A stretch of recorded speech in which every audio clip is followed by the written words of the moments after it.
Check, check. 1, 2, 1, 2.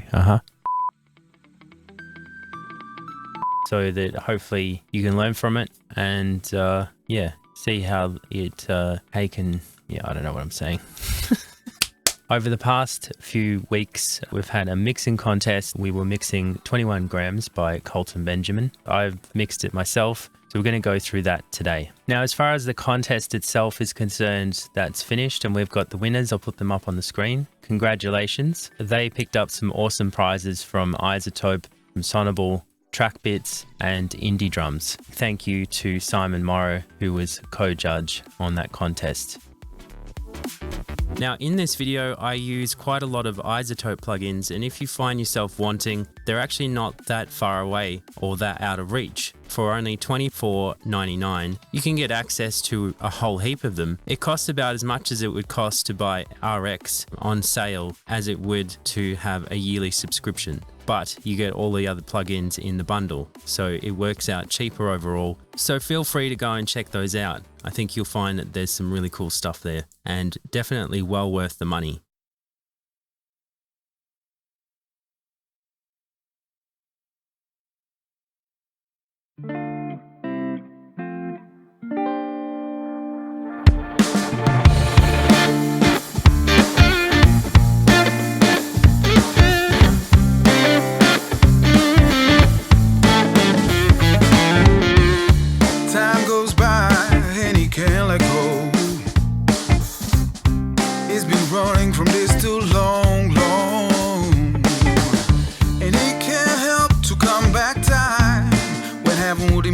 Is mine, consuming it, tainted longer for days, daylight. He got this in his bones, got this in his cellular, muscular, challenging rain to come up. He rests this in his brain, rests this in his criminal rendezvous. Swing will remain toxic.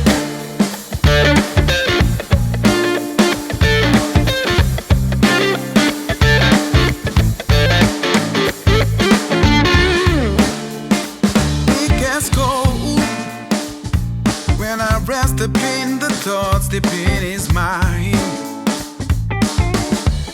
I can expect from my blues diving in the load from where he comes in untouchable rise for days, daylight.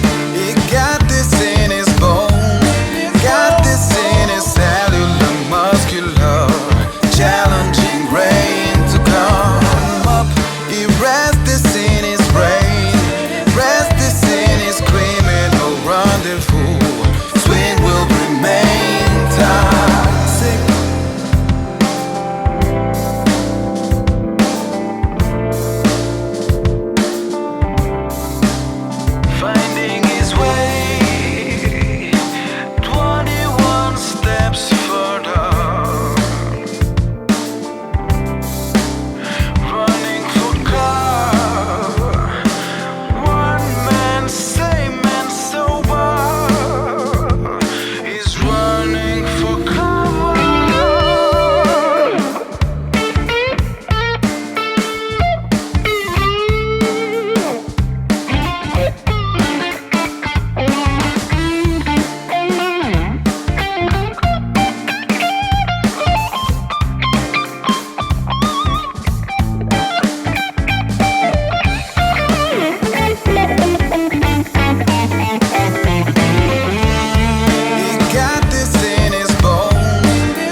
So I suppose the best place to start is on the mix bus. You'll see there that I'm writing the volume of the mix in its entirety. I never go past 0, but I'm writing it up for the choruses, and then I think I'm pulling it down as much as 2.3 for the verses. And let me just play that transition for you.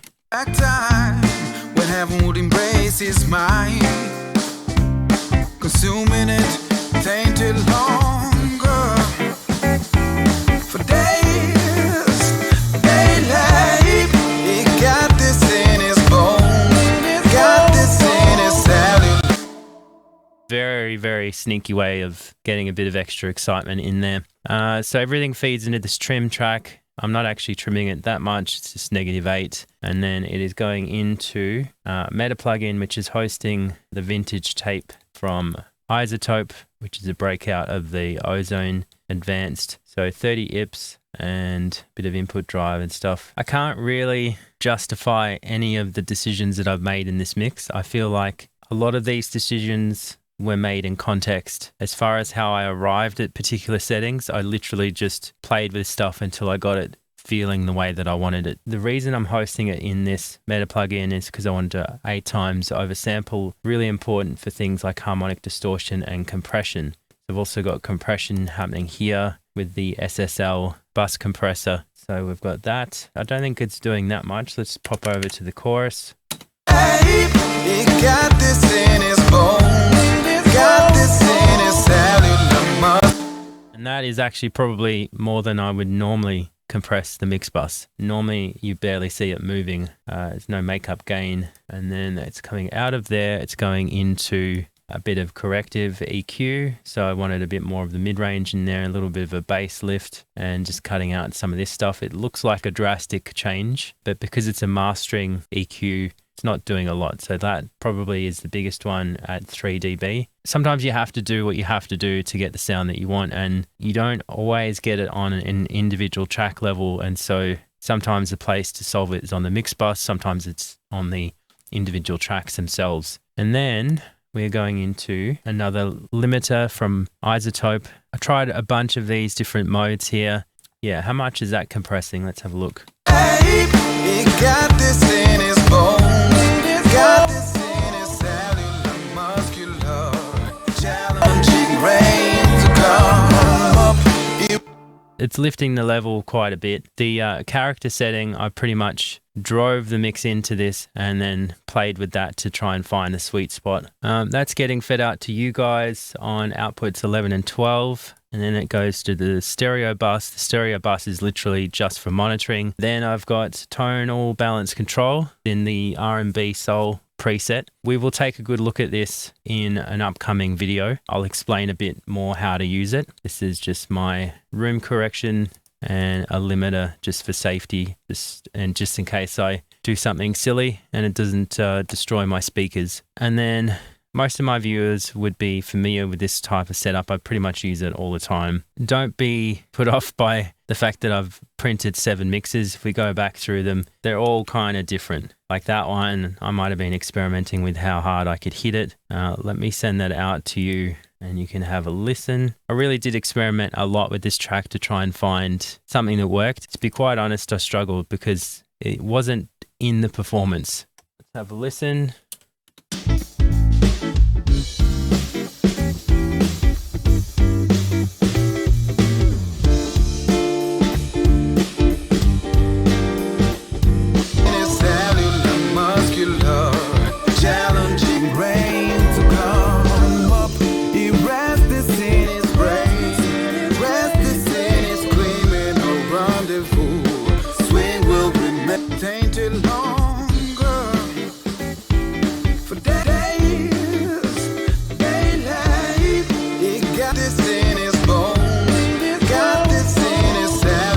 You can really hear there the reason why I use that print track. Not only is it great for doing the actual print of the mix and then exporting it, you can print the song to this track, and then if you make a mistake or something goes a bit funny on one small part, you can go back and record that in and kind of splice it into the track. There's a lot of advantages to having it there, not least of which is having the ability for switching to hear it to see what your progress is. And I mean, there was a lot of different things happening there, and that's just me kind of playing with different parts of the mix at different times as I was mixing it. So I didn't mix the song 7 times. Obviously the first one didn't have the vocal in it. And then we kind of, from mix 4 onwards, I had what I needed. And then the last bit was just, I guess, trying to find level and kind of really juicing up the arrangement. At that point, I felt like I had it. The other tracks I've got here are references. I can't play them without getting copyright infringement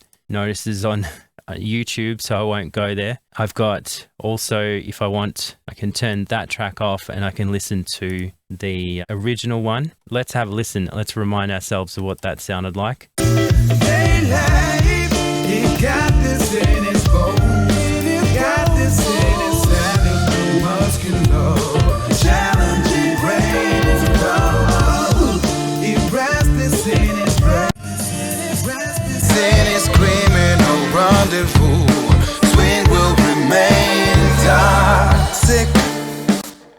I was trying to beat that. I was trying to beat myself. I was referencing parts of Danny California. I've just copied all of my room correction software down from the stereo bus where I'm actually monitoring. So yeah, that's the idea behind that, which brings us to the lead vocals. I think in mix prep, I had an S track. I might have trimmed that down on the S's and then recombined it. So I'm pretty much using what we originally started with a few tweaks to bring down each of the S's and consonants and stuff like that. I don't actually have the original track to show you. Anything that ends in CM is a committed track, so it's something that I've internally committed. Usually it saves a copy. I'm not sure what, I must have deleted it or something, so it's not there anymore. Anyway, so lead vocals in the verses. Time goes by and he can't let go. He's been running from this too long. And he can't help to come back time when heaven would embrace his mind. Consuming it, tainted long. A lot of people in the competition decided to get that lead vocal double up front. In the original mix, they had them hard panned, and I wasn't a huge fan of that sound, so I didn't go in that direction. But I thought using the vocal double more like a reverb type of thing would be cool, so that's what I went ahead and did. I've got Meta plugin, which is hosting Nectar 3. 4 times over sampling. The biggest thing to kind of look at here is like these are, I guess, fairly typical curves. It's a little bit dull. It's getting some of the low mids out, and they're static EQ moves, as are these. And it's just a matter of shaping the tone, and this is a dynamic band and it is working against this one. Time goes by and he can't let go. He's been running from this too long.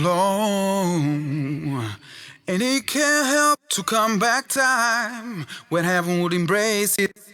We've got a broad boost for pretty much presence, 2.2 kilohertz, and then taming a bit of the harshness that I could hear at 2.4, 2.5. I don't mind doing EQ moves like that, especially with dynamic EQ, because you can tame certain parts of the vocal that you want to hear a lot of, except when it becomes harsh. And so this is just one way of kind of counteracting some of the harshness while getting more of what I want out of the vocal. I love the EQ for that very reason. It's perfect. I mean, it's designed for vocals, but it's perfect for vocals. You got a width control if you want to run it in stereo. There's actually a really cool feature that you can use if you're in the iZotope family.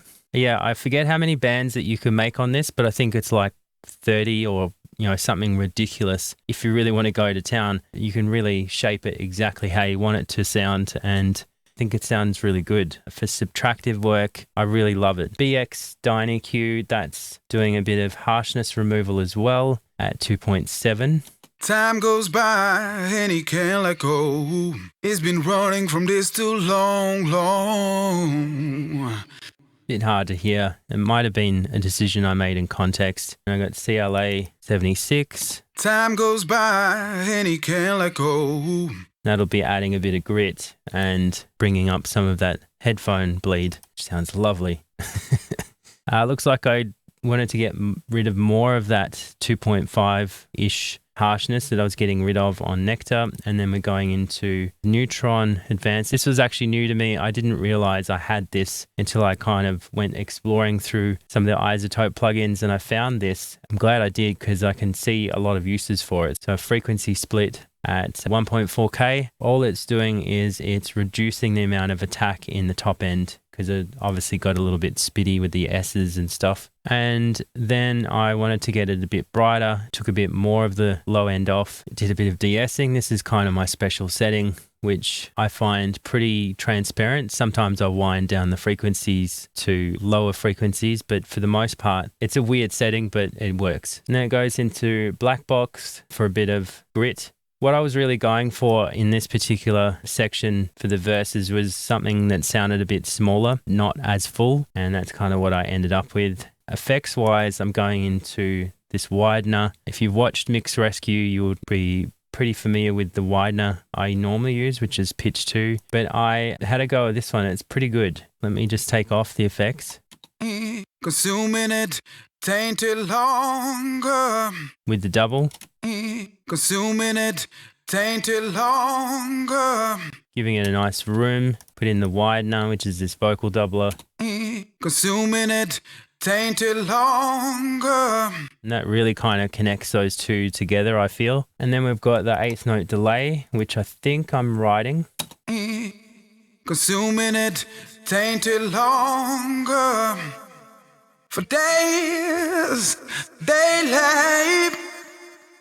In the context of the mix, it works really well. When we get to the bridge, I'm actually using the same processing, and I've got this little guy, or this big guy, kicks in. It's the J channel, so rolling off the top, rolling off the bottom, and compressing the snot out of it. This is what that sounds like. Finding his way 21 steps further.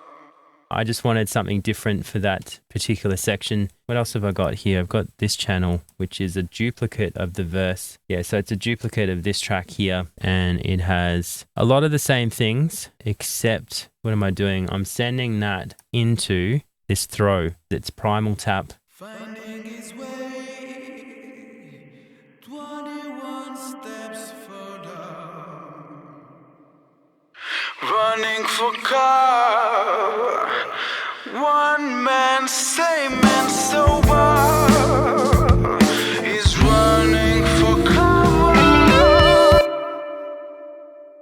Now, I can't remember if I rode something into that. I'm not riding the throw, I'm not riding the wide, so they're static effects. The next track I've got, this is actually a bit sneaky of me because the rules of the competition stipulate that you can't add stuff to the mix, but I kind of snuck this one in. Have a listen, see if you can hear the sound effect. Twin will remain toxic.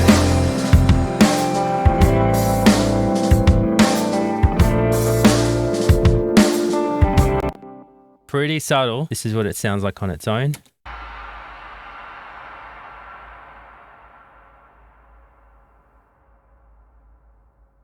I've just rode the tail of that up to make it last all the way up until that vocal comes in. Chorus wise, I think I went with pretty similar stuff, except the EQ has changed. It looks like that's a dynamic band, which is working against that one. That is also a dynamic band. That one's a static band, so a bit more body. Still cutting a lot of the same stuff. I've got the limiter on there just to catch some peaks. Looks like the compressor's not doing anything, so it's not actually in. The de-esser is being used. When I get to the chorus, I'm de-essing a little bit. And then I've got, yeah, similar sort of stuff here. Got a transient shaper, adding more sustain in the body of the voice, and then getting some of the mid-range attack out, bringing up the sustain of that, and then adding a bit of attack to, yeah, I don't know why I've done that, but there you go. EQ's not doing much, just a bit of a dip there. Probably in context, and then I think that's pretty similar to what I had, maybe. Yeah, pretty similar to what I had on the verse. So that's obviously been transferred, and then I've just done a bit of tone shaping again. Black box, I've got black box twice, so we're getting a bit more grit into that vocal, so pushing even harder there. And I've also boosted the air, and probably wouldn't surprise you that when we get to here, I'm trying to counteract some of the top end boost that I've done. Sometimes it works better to get the sound that you want. Even if it's not perfect, you can make it perfect later by adding in these other dynamic processes, which this is, to kind of smooth off the top end and hopefully catch a few of those peaks and stuff. And as far as effects, it's not doing a lot. We got this wide effect, which we saw that we were using in the verse. And then let's just have a listen to what the chorus vocals sound like. He got this in his bones, got this in his cellular muscular, challenging rain to come up. He rests this in his brain, rests this in his criminal. I'm actually going to get rid of these track numbers, so that's better. Now we can see the names a bit better. So I committed to whatever blend between the S's I had. Remember, I had a vocal track split from all of the S's and consonants. I did that for the verse as well, and same goes here, and I've recombined it and then processed it like a normal vocal after I got a bit more of the balance that I wanted. Oh, hang on. So I'm just wondering, have I done, I've pretty much treated that vocal double in a similar fashion, a similar function, sorry. So it is just there to add support in the form of reverb. Got this in his bones, got this in his cellular muscular, challenging brain to come up. He rests this in his brain, rests this in his criminal rendezvous. Swing will remain toxic. Okay, that's quite strange. I'm using the lead vocal sidechain to go into that plugin. So both vocal doubles, some EQing, compressing quite a lot. I'm running it through a doubler, and then into Deverb, which is native to Pro Tools, and then into this compression thing. I think what I was trying to do is get some type of weird room sound, this artificial room sound that was a little bit like an 80s gated room sound. So I think that was the philosophy behind that. And then I've obviously filtered a lot of the bottom end and stuff out of it to make it fit with the vocals and de-essed it quite a lot. The other vocal double, what did I do? A pretty destructive EQ and then no compression, got a gate on it. Every time the vocal's there, it's boosting it. Got this in his bones, got this in his cellular muscular. Yeah, I mean, you can hear the results, pretty drastic EQ there, de-essing into a reverb. And there we go. So that's non-linear reverb. Is that what I was using up here? Yeah, non-linear reverb. Pretty much the same setting, I think. It was just something I was experimenting with in this one. I wanted to get a really different vocal sound. The chorus has a throw track, which is similar to what we had set up here on the verses. So occasionally I'll throw things that the vocals have, like Rise for days, yeah, what was that going into? The primal tap, really nice delay, and then the chorus, so just accentuating that last line. This is literally a copy of the top track, except I've just picked the phrases that I want to put into the throw delay and taken to it with some EQ. That doesn't look like it's doing anything, so it's probably just copied from the lead vocal. So yeah, toxic. you can see I've ridden that up so that it decays. Toxic. And toxic. In the context of the mix, it's actually quite subtle. Alrighty, so that's the lead vocals, the doubles, the throw delays that I was using. So the backing vocals, you can see this part here is the same as that part. All of the automation moves are actually happening on the BV Master. The BV Master is MV2, and I've got it unlinked processing but linked settings. And then I've got same thing, linked settings, unlinked processing. Processing different on both sides, but the settings are the same. Same again. Looks like it's just them trying to get it out of the way of the lead vocals. So this is more like a upward compressor, and then that's going into a de-esser, so any S's get caught in that. And this is adding a bit of, it's getting rid of some of the harshness, or sorry, the clash the masking that might happen between all of the backing vocals and the lead vocal. And it looks like I've got it in a cut state, and then it expands it every time it gets triggered on the threshold. He rests in his brain, rests in his criminal rendezvous. Swing will remain toxic. That is getting fed into little plate, which is down here. This has relay on it. So relay, what you can do is you can put relay as the last insert, or even just the only insert on every track that you want. And there's a tool that you can use, which is a visual mixer. Within that, you can control, so it gives you a visual overview of what's happening in the mix. You can move stuff around and kind of play with pan settings and things like that. It's really quite cool. I don't use it myself, but for those who like to look at things, let me see if I can bring it up actually. You would put it, I would say, on this track here. This is a demo version. And that shows you what it looks like. So the hi-hats have been panned across, and you can pretty much go in and like pick up, do a snapshot. So I could go over to here, play with the volume, and I could play with the panning and, you know, really mess it up. That's just a way of getting like a visual feedback on where things are panned and where they're placed in the mix. So definitely worth checking that out. So that's the visual mixer, and basically it talks to all of the different iZotope plugins, including the relay. So the relay itself, which you saw on the little plate, have a listen to those. Rest in his brain. Swing will remain tight. And if we took relay off, this is what it sounds like. Rest in his brain. Swing will remain tight. That's feeding into little plate, 100% wet, boosting quite a lot in that upper mid-range, I guess, just to get the reverb to sound quite big and make a cut through. The backing vocals themselves EQ'd subtractively, going into LA 2As, and looks like they're all treated slightly differently. This one in particular is the ad-lib one, so did it get treated differently, and that's the same as this one. So I've actually rolled off the top end. So if we have a listen to that, it's to push it into the background.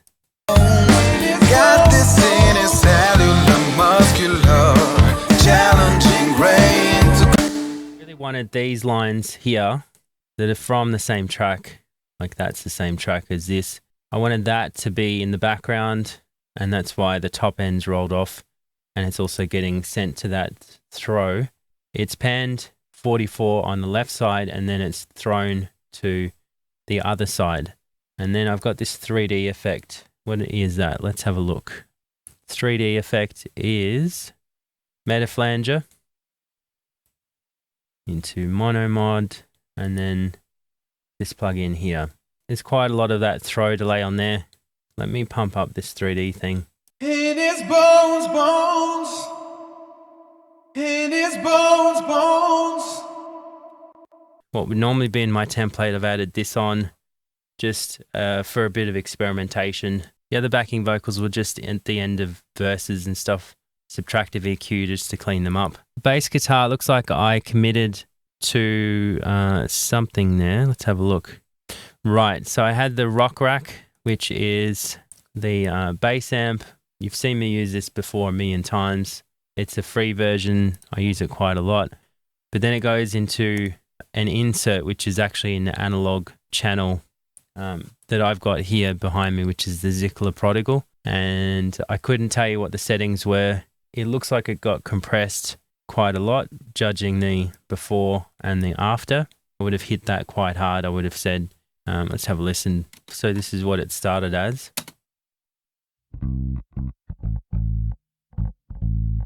This is what it ended up as.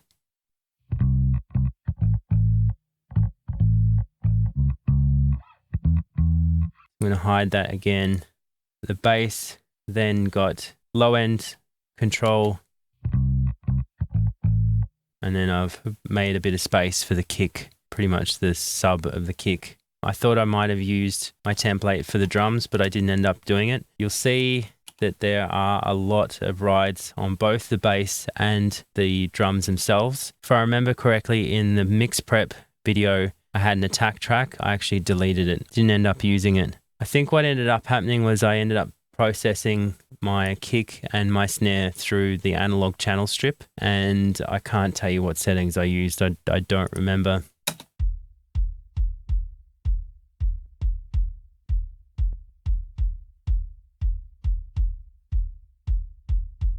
I'm using the gate, the compressor, the EQ, and then we've got the attack track, which is cutting out the transients, and that's just written up for certain sections. Sorry, looking at the wrong track. This one here.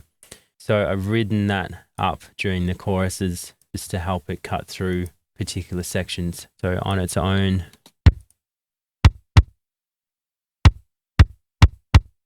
Okay. So it's just the transient of that, and then blended with the original kick, it sounds like this.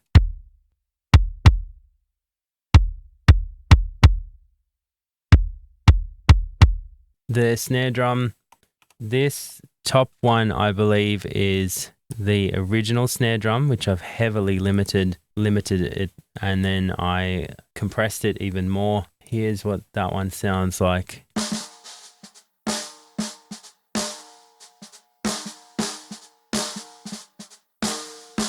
You see here I ride it up for the verses and then it comes back down.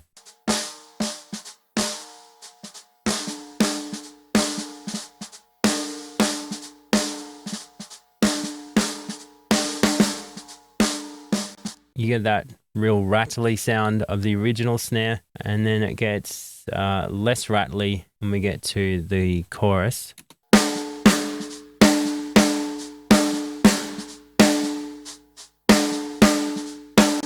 I'd say I was heavily limiting these because I didn't want so much transient. And then I've used the indie drums. I think it's the Keflinger. I don't even know if I'm pronouncing that properly, but I think it is the Keflinger snare. I am pretty much having that being the dominant snare during the choruses, and that's why you hear that tonal shift.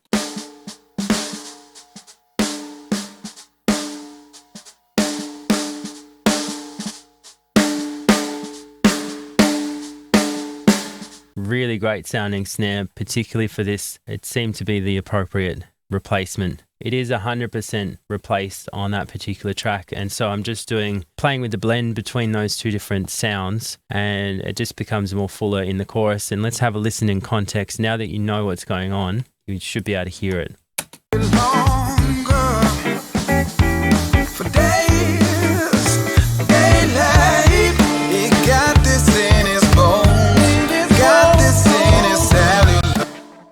So you should hear that it became a lot more fuller because this got mixed a lot lower. The ghost notes, to me, they are more important to the verses because they're supporting the groove. So that's why I did it that way. But the actual backbeat seemed to be what really drove the choruses, and so that's why that's been written up. These are getting duplicated out to the mix bus as well as sent to this Snare Master. The Snare Master has Sonible's compressor on this, and it looks like I'm using the settings that it chose, and yeah, some EQ, bit of a bottom end boost there, trying to get some of the harshness out of it, and then harmonic excitement from Neutron. This was a relatively new one to me. I hadn't played with it a lot, and I decided, since iZotope was a sponsor, I'd have a look more at what I had rather than defaulting to stuff that I normally use. And I actually really enjoyed this particular one, to split the frequency bands and play with the sounds. If I take it off, oh, by the way, before I get to that, I would say that the decisions I made on the Snare Master, they would have been made before I started writing those two different snare sounds. Those snare sounds, it would have sounded pretty good already by the time I started writing it. So if I take that processing off, let's play the same section again, just take this off and see what the change is. For days, daylight, it got this in its bones.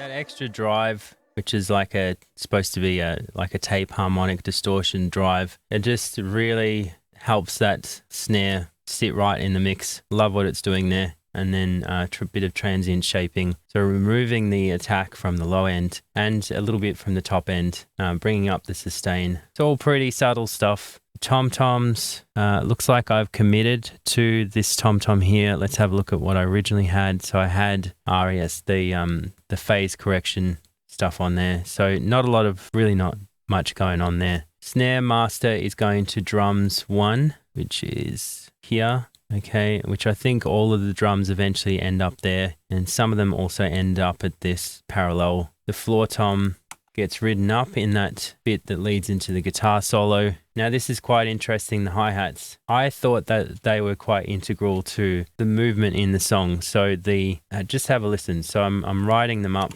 every time the open hi-hats there.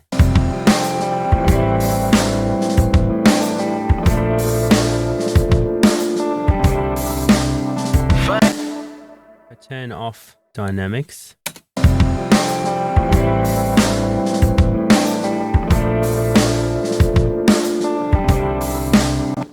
So just adding that little bit of automation in and bringing out those hi-hats kind of added a bit more movement. And yeah, I really like what it was doing there.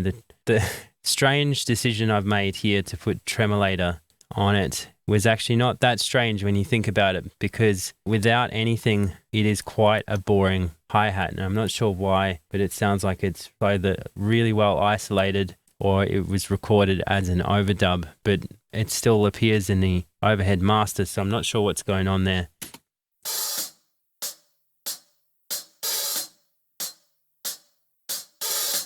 Okay, so in that section, probably more for this section here. So if we have a listen.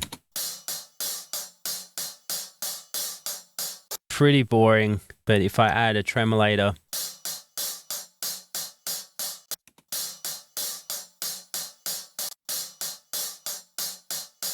gives it more of like a rocking motion. More movement, makes it way more interesting. Some EQ. Then we've got some harmonic distortion.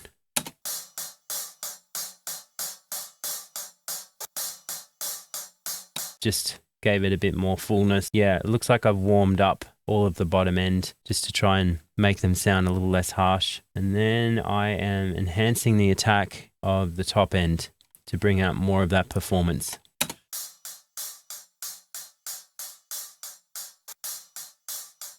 And I've also panned it off to the side because I've got a stereo instance of this plugin. Overheads.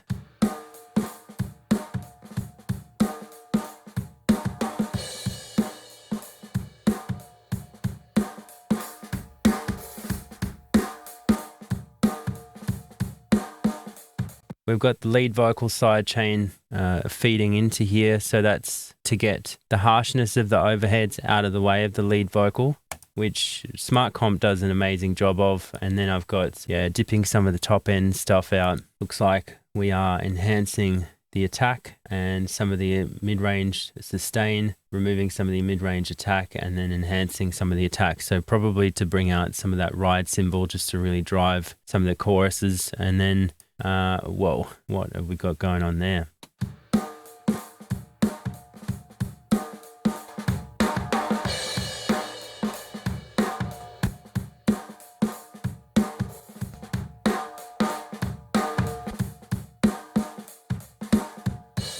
I guess I'm just trying to manipulate the envelope to get what I wanted to hear. There's a bit of a level drop there, so it's not really a fair comparison. And then 2 lots of harmonic distortion. Yeah, if I take everything off, this is what we end up with.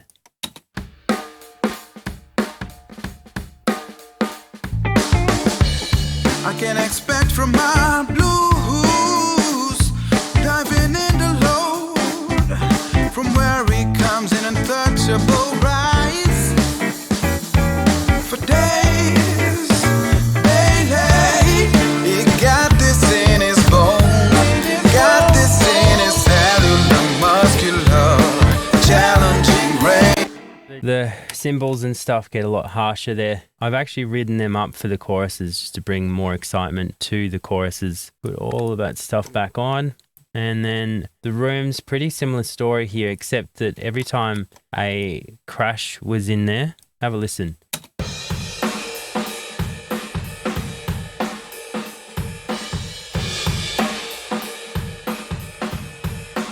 So I've ridden up all those crashes. If I turn off the automation,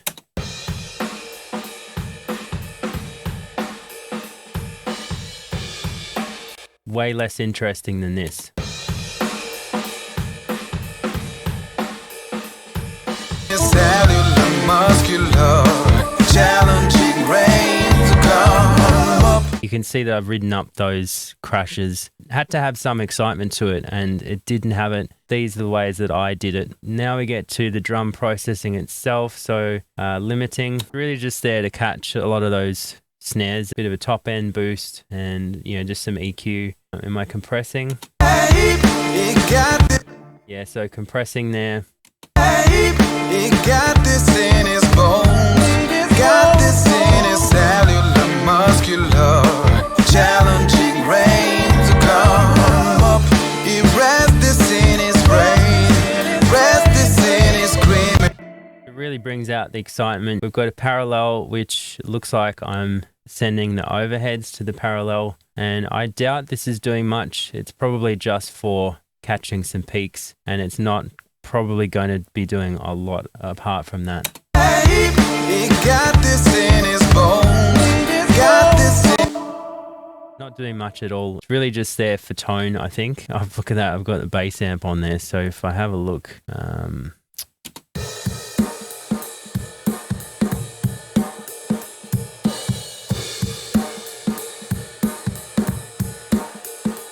I cannot explain why I put this on, but it obviously worked. He got this in his bones. Got this in his cellular, muscular, challenging rain to come up. He rests this in his brain. I just wanted to soften the harshness of the drums, and so that's the way I achieved it. That's a lot to get through. So now we're finally to the guitars, and what have we got? Well, the intro is probably the most different to anyone else's mixes. There was one guitar that played for the entire mix, and I ended up multing it out. Now, multing it out just basically means you're multiplying, you're duplicating the track, and you may be processing it differently. A lot of the times I do that just so that I can have it more for organizational reasons. So if I want to go, I can see where the verse is, I can see where the chorus is. If I want to have the choice of processing it differently, I can see where that guitar is and choose to do something different with it, which it looks like I've done. So this guitar is the same as this guitar originally. I processed it differently. As far as the opening effects, so you would have heard some opening effects, and all it is it's some reverse reverb, which is tremolated. So let me have a look at, got tremolator and devil lock, 1 30-second note triplets, and we've got devil lock, just adding a bit of crunch. And that was the basis of that. This was within the rules of the competition because I'm not playing another guitar part over the original tracks. I'm actually using what's there to be a bit more creative. And the whole purpose of this was I needed the song to start with a bang. So the way that I felt best to do that was to come up with some sort of dramatic intro. I would have taken the first note of the guitar solo, maybe that guitar or that one. So possibly that guitar, the very first note, taking that and then getting it on its own track, putting reverb on it, printing the reverb, reversing the whole thing, and then lining it up with the start of this after it got processed, and then just committing to that and then adjusting it with a nice fade in. Spent a lot of time finessing that. This here is of a similar kind of idea, except let me just play it for you so you can hear the difference. So this is not reverb, this is delay. This is a ping pong delay. And they work together. Okay, and then we get to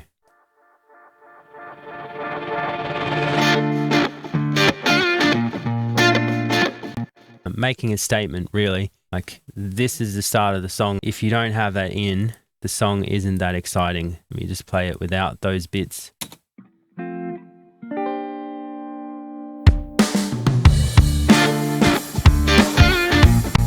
Not half as exciting as this.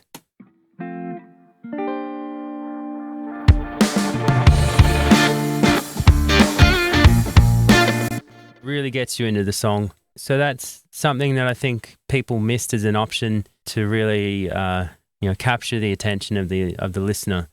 The ping pong delay on that. Do I have the original track? I probably don't. So what it would have been a ping pong delay, and the ping pong delay would have been made in the exact same fashion as the reverse reverb. So I've used ping pong delay in reverse, and I've also added ping pong delay and blended it in. So without that, it sounds like this.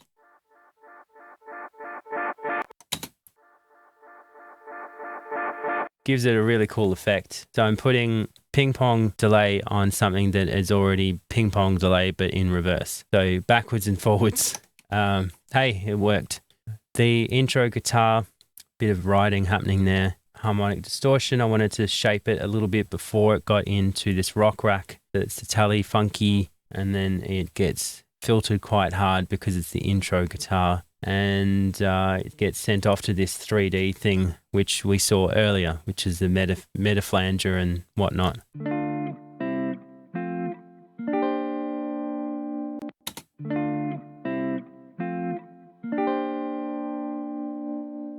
The 3D thing, it's different every time, so it's always changing. I stole it from Chad Blake, if you're wondering how I didn't come up with that at all. Chad Blake is an absolute genius, and it kind of gives it this mysterious vibe, which I was looking for in the intro before it really ramped up. I really enjoyed this Neutron exciter for shaping the tone. If we take that out of the equation for, this guitar here.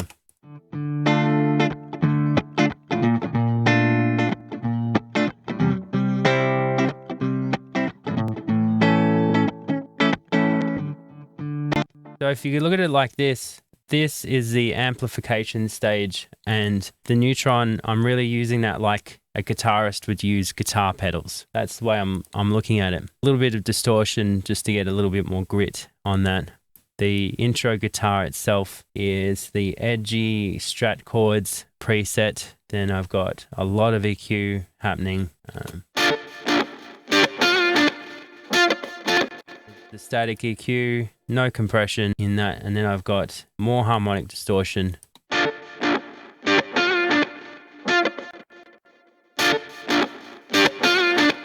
really makes it bitey. Bit of the transient shaper.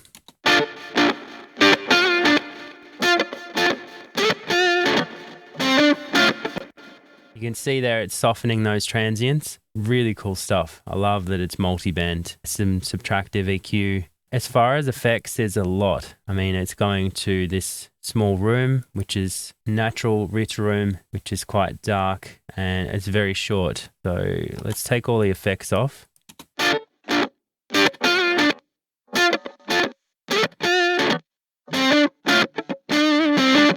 Just gives it a space, and then I wanted to build upon that. And then we've got the eighth note delay, which is the stock standard eighth note delay setting that I've used in previous mix rescues.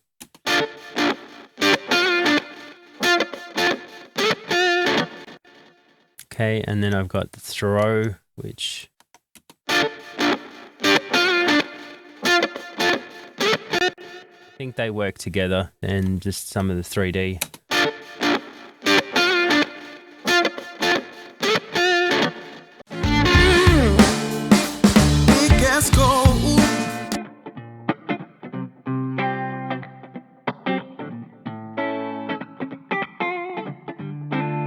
And then I've got that guitar sound going on in the verses. They're all going straight to the mix bus. The chorus guitars are something else. Now this takes a little bit of explanation. This was one guitar track. So what I've done, this section here, you can see I've actually copied it over here. That is the same as that. And that's just a way of getting a fake double, okay?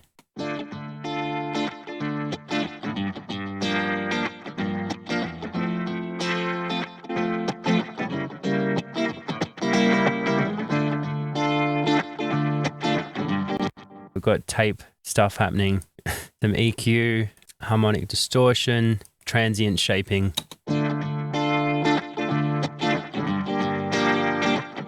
Actually enhancing the transients on that particular guitar. Similar processing from here. I think I chose, so I got Strat Funky on that. I got Tele Funky on that. So that automatically gives them a different sound, even though that's the exact same guitar. Different settings on the tape. More saturation on that one. Different settings, different formulas. Okay, anything I could do to get slightly different sounds. I worked hard on the Auratones to get that separation. And then they are feeding into the chorus master, and this is where they kind of get messed up in a cool way, which is here. It just mimics cassette tapes.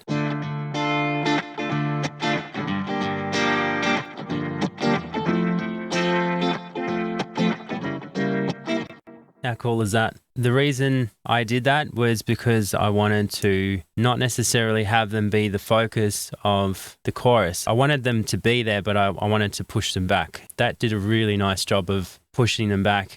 So the focal points for the backing vocals, the lead, the bass, the kick and the snare became more of the focal points. What else? Later on, we've got something's going into this guitar master. So that would be something down here. So all of these guitars. So I might actually just drag that down. Same goes for the chamber, I think. So they belong together. This third guitar that seems to just appear in the second chorus, I put it in because it's required by the rules of the competition, but it's not doing a lot.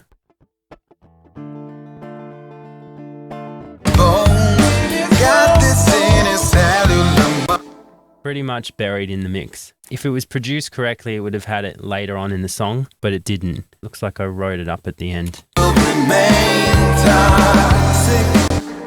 Going into the bridge, so it kind of makes sense that we're leading into this new change. So, we make that a little bit bigger leading into that. These guitars are the bridge only, and they are Rock Rack, so the Tele Funky, and then ENGL clean presets. They sound like this.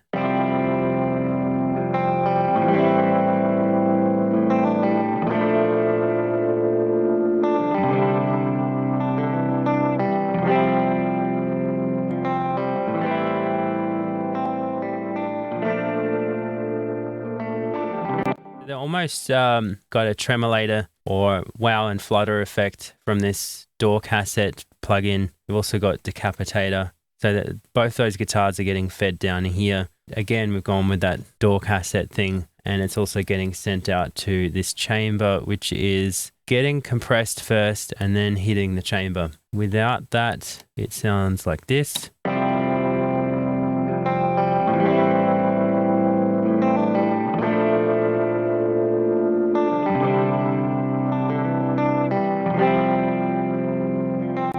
Quite subtle. It's mixed quite low. So if I pumped up the...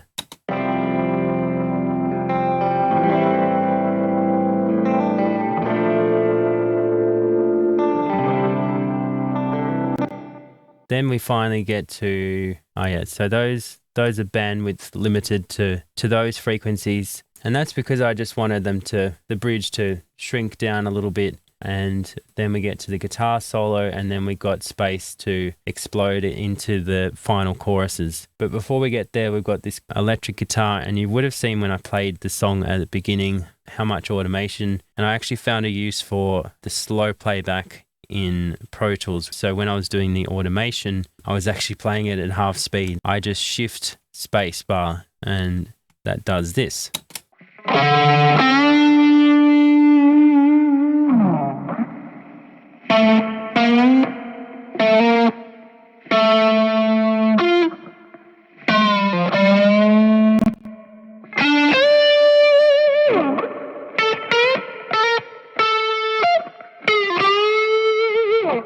It just enabled me the time to be able to do those little enhancements to the performance.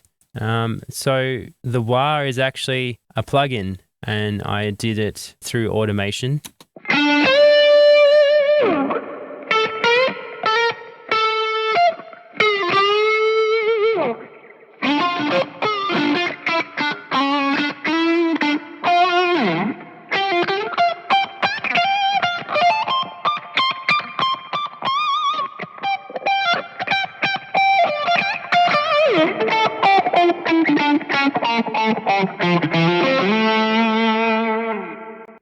There were certain positions that sounded right to lessen some of the harshness that was happening in the guitar. So different pedal positions seemed to work better for certain parts of the solo. It rolled off a lot of the top end and some of the bottom end before it got to Polar Rocks.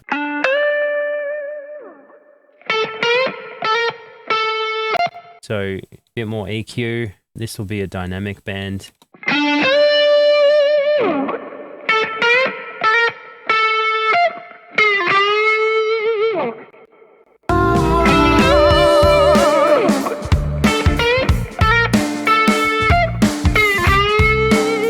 That's just to take away some of the harshness. The Guitar Master is ridden. It's just like a few different corrective rides on top of what's happening in here, and also during the bridge. Chamber we've already covered, and then just the Hammond. That's all we've got left. So the Hammond was pretty simple, I think.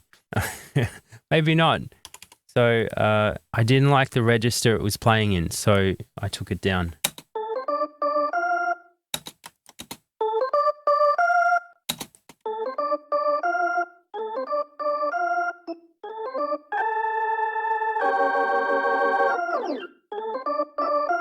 So EQ, compressor, exciter, some drive, tape drive, and about a 40% blend of the harmonics from that going into reverb.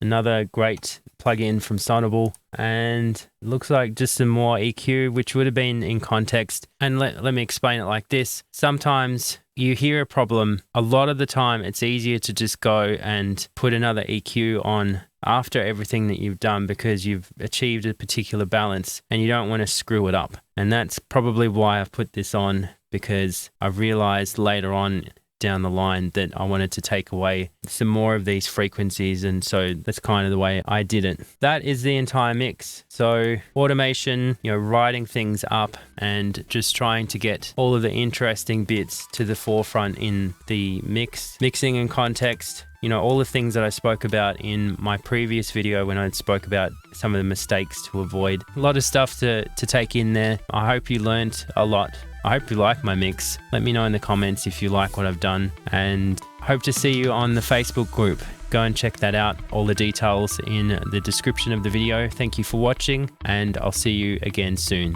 All right, take care guys. Happy mixing.